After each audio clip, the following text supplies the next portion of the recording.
Hey again, everybody. Welcome into a brand new episode, our first in the calendar year of 2026 with Penguins President of Hockey Ops and GM Kyle Dubas. So, Kyle, thanks for coming back. Appreciate you being here. Thank you, and I'll look forward to trying to, pass the bar that Vuki set 2 weeks ago. Yeah, he really did set a bar. I mean, it was impressive stuff, and it was great to learn a little bit more, I think, for Penguins fans about him, a guy that's been so important to a lot of behind the scenes workings for the Penguins. But you're right at the forefront, and we have perfect timing for this episode today because it's right after a trade's been made for the Penguins. So, talk us through a little bit about the move to acquire Ilya Solovyov. I'll learn it for sure by the time he gets in a Penguins jersey from Sure. Colorado. Valtteri Puustinen and a seventh rounder in 2026 go back to Denver.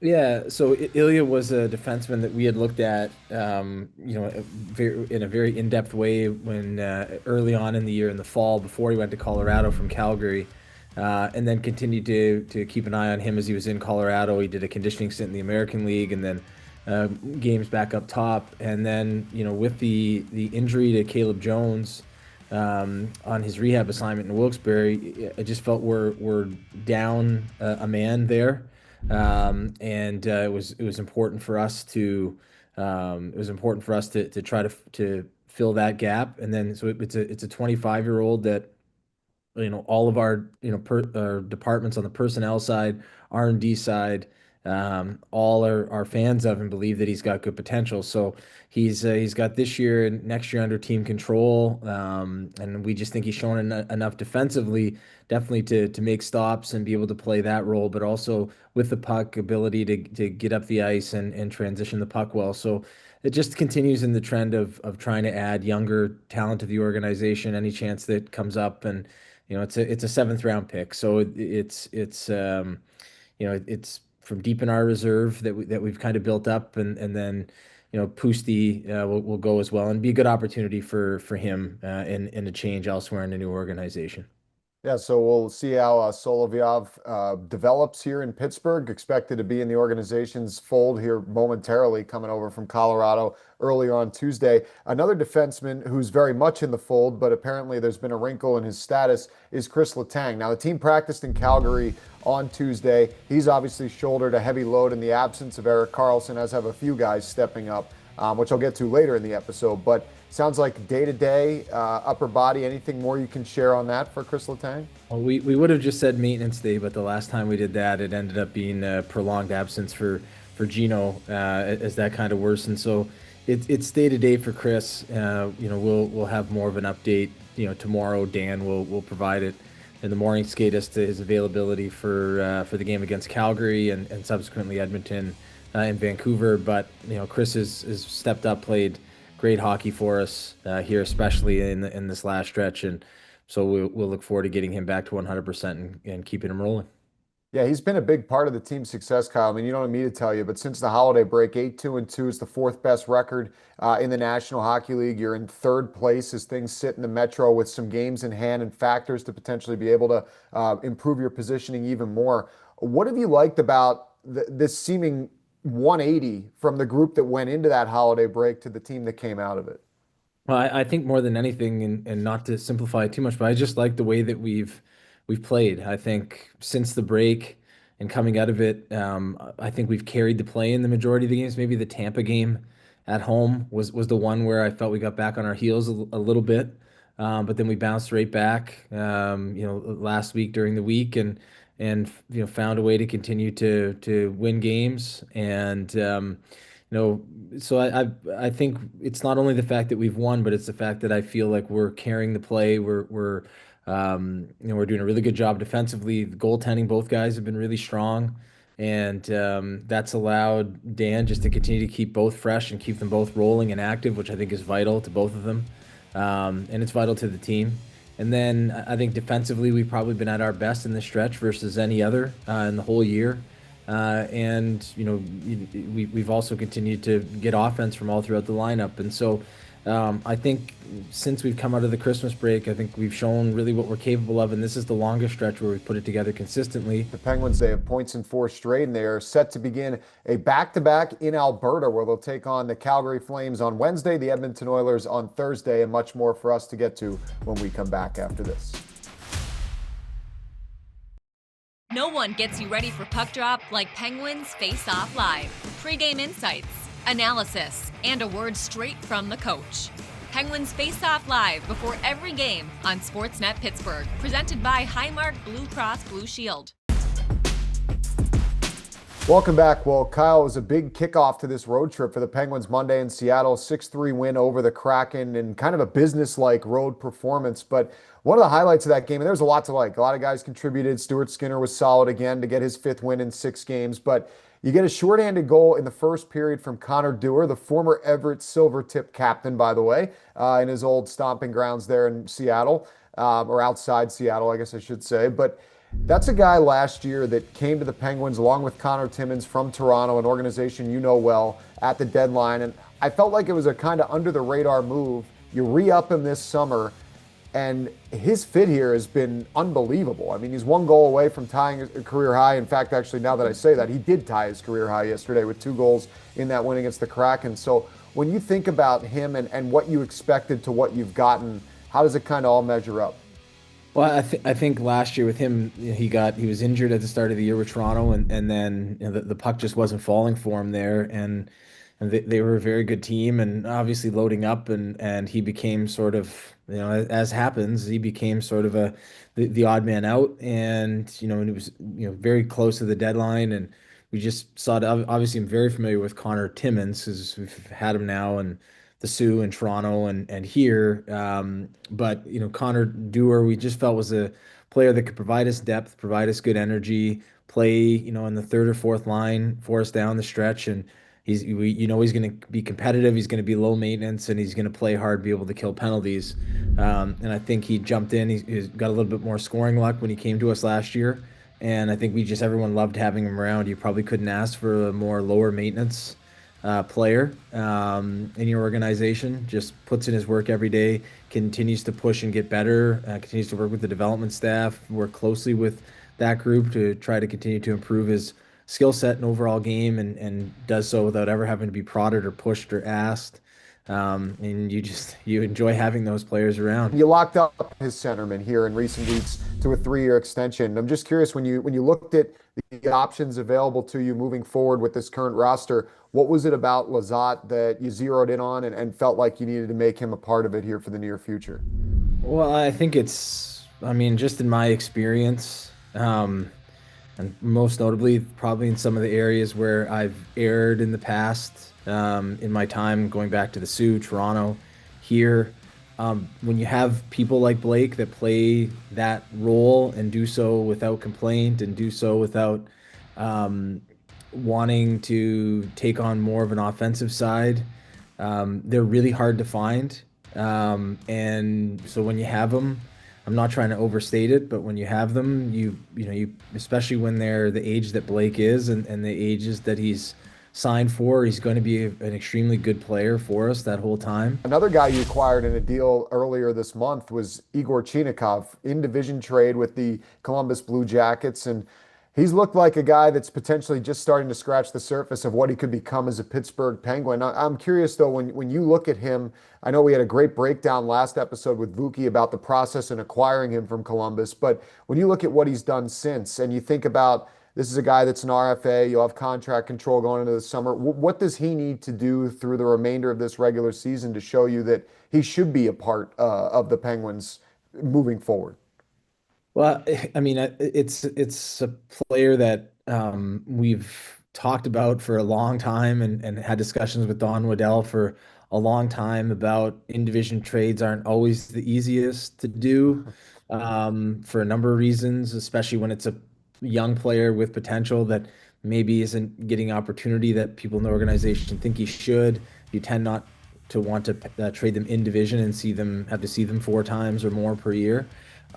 We just felt that it was a player that obviously and had a falling out with the previous coaching staff in Columbus, and I have a great deal of respect for Dean and have worked with him in the past. And that stuff happens with every team. And we just thought at his age, with his speed, with his offensive ability, but probably more than that, we felt as we dug into it, he also is extremely responsible defensively, tracks back hard, covers for guys. We just thought that with our group that we have, that he could play a really key role. And we just feel like, especially now having had him for, the last 3+ weeks or just over 3 weeks, it's only kind of hammered home the fact that we think there's so much more for him to give and so many different levels for him to get to, and we have to push him there. And and getting to know him a little bit, he's definitely going to put in the work. One guy that he's had a lot of chemistry with is Evgeni Malkin. The interesting thing about that, the not surprising thing, is the two Russians would play well together. The surprising thing is that it's been his opposite wings on either side of Tommy Novak. And Gino was pretty outspoken when he came back from his injury, mentioning that it was the shoulder that held him out. I'm just curious, when you look at now him being back in your lineup and seeing him on the wing, it kind of adds a different wrinkle to the possibilities for him as a Penguin. And do you see that as being a route here for him as he manages whatever he's going through and playing through the rest of the season? Yeah, I think you see it a lot around the league, like where guys come back from shoulder injuries, and I think it rears itself most on faceoffs, and so they're not comfortable taking faceoffs, and so they don't take many. And Connor Bedard is in the same boat in Chicago, where guys come back from an upper body injury, and they just aren't at their best in the faceoff dot. And so it's not that we don't want to play Gino at center, and we prefer him to be at center, but he has to get comfortable enough to be able to go in and take the draws all the time. And he's on that line because neither Brazo or Mantha are natural centers, and we just happen to have Tommy Novak. So it wasn't like there was trying to break that line apart, the three big fellas, just because we wanted to try different things. It was more out of necessity for what the circumstances were dictating. Yeah, he's slotted in nicely as Tommy and Gino, one of 11 different goal scorers for the Penguins in this 2-0-2 stretch. They've gotten a lot of production, but they are still waiting on one of their younger pieces to get back up to the NHL level. So we'll discuss the latest with Rutger McGroarty and talk a little bit about Ben Kindle's rookie season as he gets ready to return to Calgary on Wednesday night, all when we come back. The road to Puck Drop begins on Penguins Tonight. A first look at the latest game news, stories from around the league, and so much more. Penguins Tonight, 1 hour before every game on SportsNet Pittsburgh. Presented by Morgan & Morgan. When you look at Rutger this year, kind of how you assess this season for him, because I'm sure at the top of the list for probably both parties would be a little frustration. I just think it's part of it. I don't see it as frustration at all. I think Okay. it's would we love for him and Ville Koivunen and Avery Hayes and Tristan Brose just to all have had great camps and then jump right in and be flying? Of course, but they're in development and it's never linear, and you learn so much more about them, and I think they accrue the different skills that they're going to need to accrue to be at their best when things aren't going right. And so I think in Rutger's case, he worked his butt off to come back from the initial injury. That put him in a really good spot to go down to Wilkes, and he was excellent in his time there. He came up here, and I thought he played well, similar to how he played at the end of last season. And then he got hurt right as all of our guys were coming back, and so he has to go back down again and just continue to develop, because we're in a good spot here right now, and there's no one to bump out, and especially when we can get him more minutes playing with Kirk and the staff with Wilkes-Barre. One guy who's definitely taken some massive steps in his development by obvious nature is Ben Kindle, the 11th overall pick this past summer, makes the Penguins out of camp. He's at 20 points this year on his rookie season, and has at times looked like he's going to be a real force, and then obviously has gone through maybe some growing pains that would be expected in the rookie season that any guy who's 18-year-old figuring out this league and being a pro would go through. But this is a big week for him. He's coming back to Western Canada. The team practiced on Tuesday, and a lot of people in the crowd, including his billet family when he played for the Calgary Hitmen in the Western Hockey League last year. I want to know from your perspective, when you think about Ben Kindle, what do you feel like he's going to be managing here in these next couple of games? And also a guy that hasn't scored in a little bit, I think over a month now. Anything you say to him, any way you handle that differently when you're dealing with an 18-year-old? No, I think to me, he when he was, it's you're always looking at the overall game. So he's still producing. I think the beginning of the year, I would never expect him to get like because of the type of player that he is. I think it was. I don't remember how many goals it was before he got his first assist. So it's probably about, for an 18-year-old, you'd be happy with, I think he's on pace for 40 points or just above or below that. As an 18-year-old in the league, that's pretty impressive. Playing on the penalty kill, playing tough minutes. The scoring part, I just think, when he was scoring, it was just continuing to get to the net. And I think he's been in those spots way more the last several games against Columbus and against Seattle. There's a number of times when he's right there, like inches away in overtime against Columbus in the sequence with Gino, where you get back on the board. And I think it's just less thinking on the shot. There's been a couple times the last couple games where he's gotten good looks, and it's just a little bit slow to let it go, and just needs to just let it rip. But if the rest of his game were falling off or he weren't getting looks, I'd have concern, but I don't have any concern because there's going to be specific areas of his game that we're going to need to step up and develop at times. And whether it's shooting, getting to the inside of the offensive zone, some of that is will based, but a lot of it is skill development stuff. And that's what we'll just continue to focus on with Ben, but no concerns at all. Okay, we'll watch him going into Calgary on Wednesday night. Should be a fun night, emotional night, I'm sure, for him coming back to this area. But as he works his way back to the score sheet, which we mentioned he's been on quite a few times this year, Erik Karlsson trying to work his way back into the lineup. Been on IR for just over a week now with that lower body injury. He skated today in Calgary, or Tuesday rather, in Calgary, in a regular jersey. So that seems to be a big step forward for him. But in his absence, the Penguins have found ways to win. They're, as I mentioned, 2-0-2 in those 4 games without him. You've gotten goals from your blue line, Kyle, too, with Brett Kulak and Connor Clifton scoring their first of the season, and as Penguins. You had Parker Wotherspoon with a big goal in Seattle to kick things off on Monday. What do you make of just the blue line in general and how they've held things together without a guy who you could argue has been their most important piece since day one this season? I think the key to it is that when guys get injured or they go out or different things happen with the lineup, I this year with this team, I never get the sense that it infiltrates the psychology of the team. It's who do we have tonight? And I haven't heard one comment throughout the year or read one comment offhand in the media about injuries or the schedule or anything like that. And I think, obviously the leadership of the group sets that tone. Sid, Gino, Chris Letang, Eric, Brian Russ, Ricard Raquel, they're all part of that.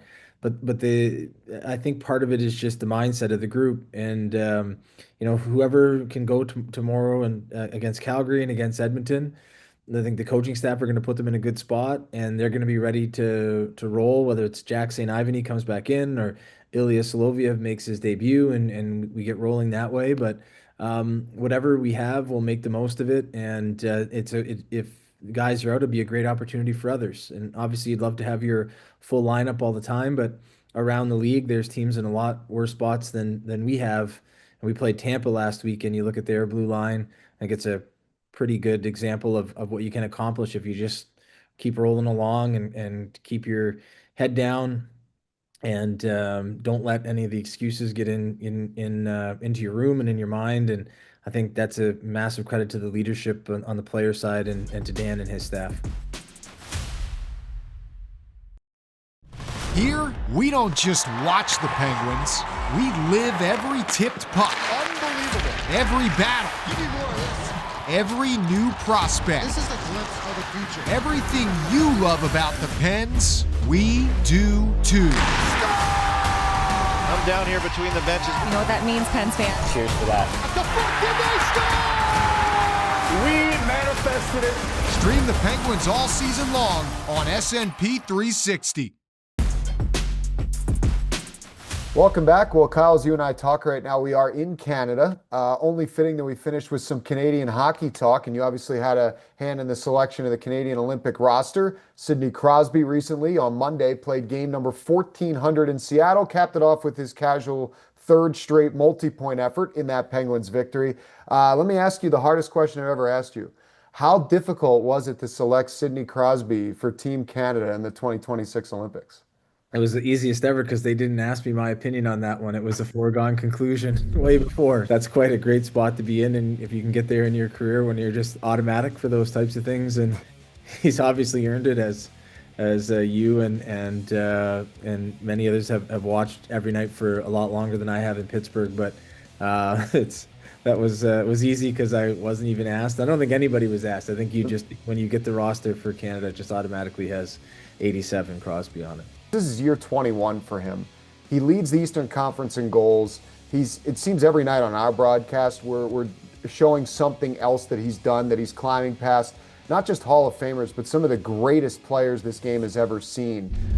What do you see here in this 21st year from him? I mean, the cliche is he's aging like a fine wine, but I don't even know if that does it justice with what he's been doing. I mean, I just, and I think it happens a little bit more in sports. Maybe it's just in my mind, but people who are deeply dedicated to their craft, who really live their craft, are able to sustain their level of performance for a long time. And I think it's easy to say there have been advances in science and training and everything like that, but those advances also apply to the younger players. So you have to outwork and be more deeply committed to it than anybody. And I think that's what Sid's able to do. The level of focus, the level of commitment, day in and day out, it doesn't ever fade. And he's, I think, like what you're looking for with, you go around the league and you look at guys at that age, they tend to have long dips and sometimes they find it again.